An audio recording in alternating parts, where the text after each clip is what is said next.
Hello नमस्कार दोस्तों, मैं आरबी सिंह आरबी जी टेक चैनल में आपका स्वागत है। आज हम डिस्कस करेंगे एक बिबेल हेलिकल गियर बॉक्स के बारे में, जिसमें हम इसकी डिस्मेंटलिंग और असेंबलिंग के बारे में जानकारी लेंगे। इस गियर बॉक्स का जो मॉडल है वो है BB3 315। तो इस गियर बॉक्स को आज हम डिसमेंटल करेंगे। डिसमेंटल करने के बाद में सारे इंटरनल्स को प्रॉपर चेक करेंगे। अगर कहीं पे कोई फॉल्ट होता है तो उसका निवारण करेंगे और साथ में ही देखेंगे एक्सेल फ्लोट कैसे चेक किया जाता है। अगर कम है तो किस तरीके से इसका एक्सेल फ्लोट बढ़ाया जाएगा, अगर ज़्यादा है तो उसको रिड्यूस कैसे करना है।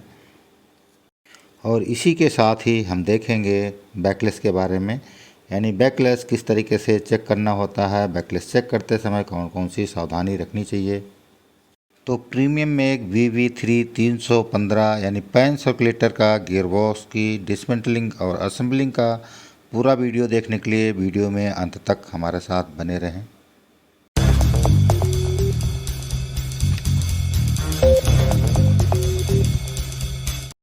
तो इस गियर बॉक्स यानी BB3 315 गियर बॉक्स की एप्लीकेशन होती है पैन सर्कुलेटर, जो कि शुगर मिल के बॉइलिंग हाउस में लगा रहता है।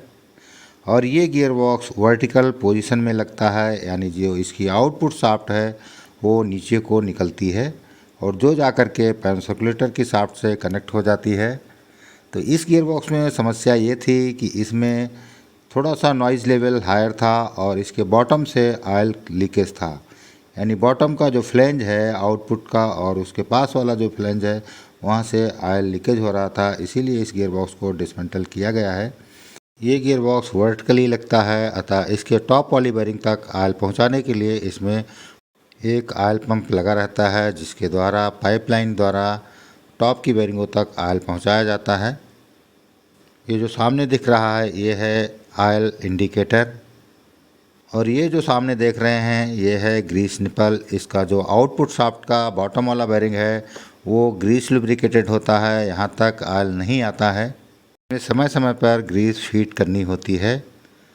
और जो ये सामने देख रहे हैं ये है ब्रीदर और ये है डिपस्टिक, जो कि आता है ऑयल लेवल चेक करने के काम में। ये गियर बॉक्स वर्टिकली लगता है, इसलिए इसकी टॉप वाली बेरिंग को जो ऑयल आता है वो पंप द्वारा आता है, यानी फोर्स द्वारा ऑयल आता है। और इसकी रनिंग कंडीशन में हमको ऑयल पंप की वर्किंग चेक करने के लिए टॉप में जो ये छोटा सा प्लग लगा हुआ है इसको खोल करके देखा जा सकता है। तो तीनों ऑयल कैचर के ऊपर में एक एक छोटा सा प्लग दिया हुआ है। तो चलते हैं, सबसे पहले गियर बॉक्स को डिसमेंटल करते हैं। सबसे पहले इसकी साइड कवर की जो प्लेटें लगी हुई हैं, यानी ऑयल कैचर के सारे बोल्ट खोल लेते हैं। उसके बाद में टॉप हाफ कवर के सारे नट निकाल करके टॉप हाफ कवर को बाहर ले लेंगे। बाहर के सारे नट बोल्ट खोलने के बाद में टॉप हाफ कवर उठाने से पहले हमको ये चेक कर लेना होता है कि इसमें जो लगी हुई सिम है उन सारी सिमों को हम गियर बॉक्स की हाउसिंग से छुड़ा देना होता है, ताकि कवर को उठाते समय हमारी कोई भी सिम डैमेज ना होने पाए। तो टॉप हाफ कवर निकल चुका है, आप देख सकते हैं इसके internals. Top half cover gear box से निकालने के बाद सबसे पहले इसके इंटरनल चेक करने होते हैं कि किसी गियर और पिनियन में कोई दिक्कत तो नहीं है। तो पार्टिकुलर घुमा घुमा करके एक एक तीत चेक कर लेना होता है, कहीं किसी तीत में फिटिंग तो नहीं है। ये गियर बॉक्स 3 स्टेज का गियर बॉक्स है, यानी इस गियर बॉक्स के अंदर में 3 जगह पे पावर ट्रांसमिट हो रही है। तो जो इसका पहला स्टेज है वो बिबेल पेयर है, ये वाला, ये फर्स्ट स्टेज है। और ये है सेकेंड स्टेज जो कि हेलिकल है, और ये है इसकी थर्ड स्टेज जो कि हेलिकल है। तो गियर बॉक्स के सारे गियर और पिनियन चेक हो चुके हैं, कहीं पे कोई इशू नहीं है, सारे गियर्स और पिनियंस इंटैक्ट हैं। और अब चलते हैं इसके बेरिंग्स चेक कर लेते हैं। बेरिंग में हम इनके रोलिंग एलिमेंट चेक कर लेंगे, कहीं पे कोई वेयर एंड टेयर या फिटिंग तो नहीं है। और ये है आउटर रेस, आउटर रेस में भी कोई इशू तो नहीं है। 1 बाय 1 सारे का चेक कर लेते हैं। तो 3 स्टेज का ये गियर बॉक्स है, इसलिए इसमें 4 शाफ्ट्स लगी हुई हैं और चारों शाफ्टों में सारी मिला करके टोटल 8 बेरिंग हैं और सारे ही बेरिंग टेपर रोलर बेरिंग हैं। हेलिकल गियरबॉक्स में अधिकांशतः आउटपुट शाफ्ट पे स्फेरिकल रोलर बेरिंग लगता है, लेकिन इसकी एप्लीकेशन यानी वर्टिकल पोजीशन में लगा होने के कारण इसमें टेपर रोलर बेरिंग ही आउटपुट शाफ्ट में भी लगाया गया है। 1 बाई 1 करके सारे बेरिंग्स चेक हो चुके हैं, किसी बेरिंग में कोई इशू नहीं है, सारे बेरिंग्स इंटैक्ट हैं। अतः अब गियरबॉक्स की सफाई करने के बाद में इसको असेंबल करेंगे और इसके डाटास चेक करेंगे और अबनॉर्मल नॉइज़ का भी डायग्नोस करेंगे, किस कारण से अबनॉर्मल नॉइज़ आ रही थी।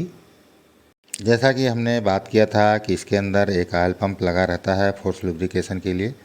तो एक जो पाइप सिंगल वाला देख रहे हैं ये है ऑयल पंप का आउटलेट, और ये जाकर के एक जंक्शन में जुड़ा रहता है जहाँ से 4 पाइप निकलते हैं, जिसमें से 3 पाइप कनेक्टेड रहते हैं टॉप वाली बेरिंगों के लिए और चौथा जो पाइप रहता है वो कनेक्ट रहता है बिबिल हाउसिंग के लिए।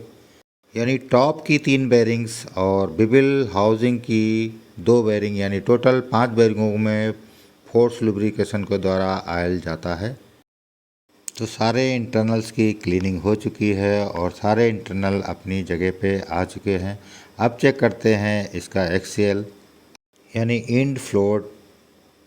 तो सबसे पहले आउटपुट शाफ्ट का एक्सियल फ्लोट लेने के लिए हमने डायल गेज को मैग्नेटिक स्टैंड की मदद से आउटपुट शाफ्ट के पास में माउंट कर दिया है और वो अपनी पोजीशन पे लग गया है।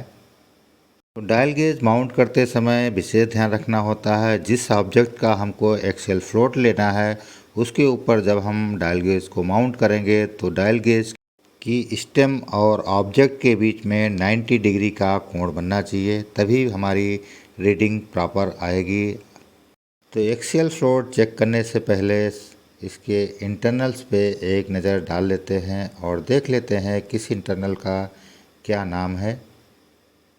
तो ये है इनपुट बिबिल पिनियन शाफ्ट और ये है सेकेंड रिडक्शन पिनियन शाफ्ट और ये है फाइनल रिडक्शन पिनियन शाफ्ट और ये है आउटपुट शाफ्ट, यानी चारों शाफ्टों का एक्सियल चेक करना है। और ये है हमारा फर्स्ट स्टेज और ये है हमारा सेकेंड स्टेज और ये है हमारा थर्ड स्टेज, यानी तीनों स्टेजों का हमको बैकलेस चेक करना है। तो डायल गेज को अपनी पोजीशन पे माउंट करने के बाद में हमको इसमें 0 सेट कर देना होता है। उसके बाद में किसी रॉड की मदद से शाफ्ट को लेफ़्ट से राइट की तरफ प्रेस करना होता है और जो रीडिंग आएगी वहाँ पे हमको 0 सेट कर देना होता है। अब हमको दोबारा इसको राइट से लेफ़्ट की तरफ प्रेस करना होगा और जो रीडिंग आएगी उसको हम काउंट कर लेंगे। और अभी हमारे डायल में जो रीडिंग आ रही है वो आ रही है 0.45 mm, जो कि ज़्यादा है। एक्सेल फ्लोट इसकी थोड़ा सा लिमिट से ज़्यादा है। मैन्युफैक्चरर के रिकमेंडेशन के अनुसार इस मॉडल का आउटपुट शाफ्ट का जो एक्सेल फ्लोट होना चाहिए वो होना चाहिए 0.15 mm। तो इस एक्सेल फ्लोट को कम करने के लिए हमको 0.3 इसमें माइनस करना पड़ेगा। उसके लिए हमें इसमें से 0.3 की सिम निकालेंगे। जो साइड में प्लेट लगी हुई है, यहाँ पे सिम लगी हुई हैं, इसमें से 0.3 की सिम निकालनी पड़ेगी। उसके बाद हमारा 0.15 एक्सेल बच जाएगा, जो कि करेक्ट होगा। और अब हमने डायल गेज को माउंट कर दिया है फाइनल रिडक्शन पिनियन शाफ्ट के ऊपर और इसका देखते हैं एक्सेल फ्लोट क्या आता है। तो सेकंड रिडक्शन पिनियन शाफ्ट का जो एक्सेल मिल रहा है वो है 0.1, जो कि कंपनी की रिकमेंडेशन के अनुसार बिल्कुल करेक्ट है, यानी 0.10 mm, यानी 4 थाउ, जो कि रिकमेंडेशन के अनुसार बिल्कुल करेक्ट है। और अब देखेंगे हम सेकंड रिडक्शन पिनियन शाफ्ट का एक्सेल फ्लोट, जो कि मिल रहा है 0.1 के आसपास। ये भी विदिन लिमिट है। और इसके बाद 1 बाई 1 सारी शाफ्टों का एक्सेल फ्लोट देख लेंगे और इसके बाद नंबर आएगा इनपुट शाफ्ट का, उसका भी एक्सेल फ्लोट चेक कर लेंगे। अगर किसी में ज़्यादा मिलता है, बेसिकली हमको अभी आउटपुट का ज़्यादा मिला है, उसका अभी हम आगे सिम निकाल करके एडजस्टमेंट करेंगे। अगर किसी शाफ्ट का एक्सेल फ्लोट कम या ज़्यादा मिलता है और उसकी प्लेट में कोई सिम नहीं लगी है तो उस कंडीशन में हमें एक्सियल फ्लोट बढ़ाने के लिए ऑयल कैचर के ऊपर में सिम ऐड करनी पड़ती है और घटाने के लिए इस ऑयल कैचर को फेस कराना पड़ता है। तो अब चलते हैं गियर बॉक्स के बैकलेस पे एक नज़र डालते हैं और बैकलेस चेक करने के लिए डायल गेज की जो माउंटिंग करनी होती है कुछ इस तरीके से करनी होती है जैसा कि आप देख रहे हैं। और सबसे पहले हम इसमें जीरो सेट कर लेंगे और उसके बाद में स्लाइटली लाइट हाथ से गियर को मूव करेंगे और इसकी रीडिंग काउंट करेंगे। बस गियर को प्रेस करते समय या मूव करते समय ध्यान ये रखना है कि ज़्यादा ताकत नहीं देनी है, अदरवाइज इसका पिनियन भी मूव कर जाएगा जिससे रीडिंग हमारी करेक्ट नहीं आएगी। तो बहुत ही हल्के हाथ से घुमाना होता है। और जो ये हम बैकलेस चेक कर रहे हैं ये थर्ड स्टेज का बैकलेस है। हेलिकल गियर में बैकलेस केवल हम चेक कर सकते हैं, इस पर कोई सेटिंग नहीं कर सकते हैं। यानी हेलिकल गियर में बैकलेस को हम ना तो इंक्रीज कर सकते हैं ना ही डिक्रीज कर सकते हैं। तो जैसा कि आप देख रहे हैं इसका थर्ड स्टेज का जो बैकलेस आ रहा है वो आ रहा है 0.2 mm यानी 0.20 mm। तो इसी तरीके से वन बाई वन हम तीनों स्टेजों का बैकलेस चेक कर लेंगे। और बैकलेस चेक करते समय हमको ध्यान ये देना रहता है कि जो हम डायल गेज को माउंट करेंगे वो हम यानी गियर के ऊपर ही करेंगे, पिनियन पे नहीं करेंगे। क्योंकि पिनियन में क्या होता है कि पिनियन को हाथ से घुमाने पे गियर इजी घूम जाता है। और हम चेक करने वाले हैं सेकेंड स्टेज का बैकलेस और डायल गेज को माउंट कर दिया गया है और घुमा के देखते हैं सेकेंड स्टेज का बैकलेस क्या मिलता है। ये भी हेलिकल स्टेज है, इसमें भी हम कोई सेटिंग नहीं कर सकते हैं। जैसा कि हम देख रहे हैं इसका भी 0.2 mm बैकलेस है यानी 0.20 mm 8 था। और ये हमने लिया है सेकेंड स्टेज का बैकलेस। और अब चलते हैं इसका बेवल पेयर का बैकलेस लेते हैं जो फर्स्ट स्टेज में लगा हुआ है। डायल गेज माउंट हो चुका है और इसमें अब जीरो सेट कर लेते हैं और सेट करने के बाद देख लेते हैं इनपुट स्टेज का बैकलेस कितना है। तो जैसा कि हम रीडिंग में देख रहे हैं ये अप्रोक्सीमेट आ रहा है 0.18 mm यानी 0.18 mm यानी 0.2 के ही आसपास में बैकलेस है।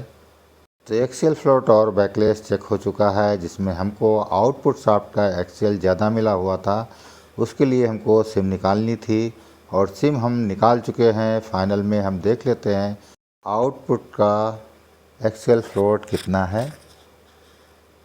तो जैसा कि हम डायल में देख रहे हैं इस समय अप्रॉक्सीमेट इसका जो है एक्सियल फ्लोट मिल रहा है वो है 0.16 mm यानी 0.16 mm के आसपास में।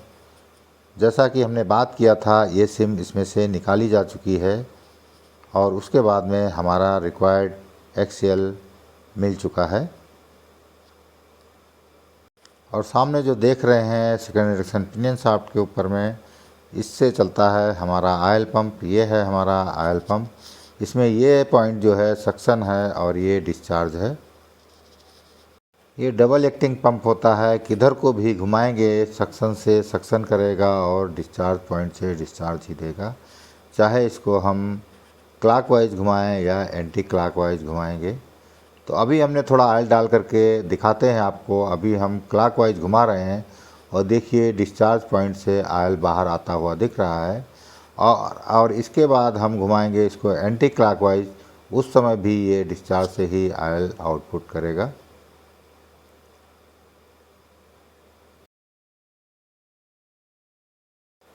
तो आप देख सकते हैं इस समय हम इसको एंटी क्लॉकवाइज घुमा रहे हैं और डिस्चार्ज पॉइंट से देखिए आयल अभी भी तेज़ी से आ रहा है। एक्सेल फ्लोट आउटपुट शाफ्ट का ज़्यादा था, इसलिए नॉइज़ आ रही होगी और अभी axle float within limit है, इसलिए इसको लगा करके चेक करेंगे तो नॉइज़ नहीं आएगी, यानी गियर बॉक्स स्मूथ चलेगा। और लीकेज के लिए हमने प्रॉपर एनाबॉन्ड 666 लगा दिया है, लीकेज भी अब नहीं होगी। तो गियर बॉक्स की असेंबली का कार्य ऑलमोस्ट हो चुका है। अब इसका टॉप हाफ कवर लगा करके सारी प्लेटें टाइट करके ऑयल पंप भी फिट कर दिया जाएगा।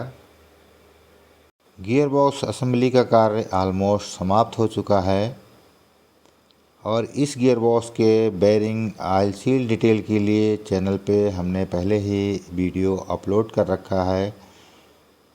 Bearing and oil seal detail of BB3 315 gear box के नाम से, जो कि चैनल की लिस्ट में जा कर के देख सकते हैं।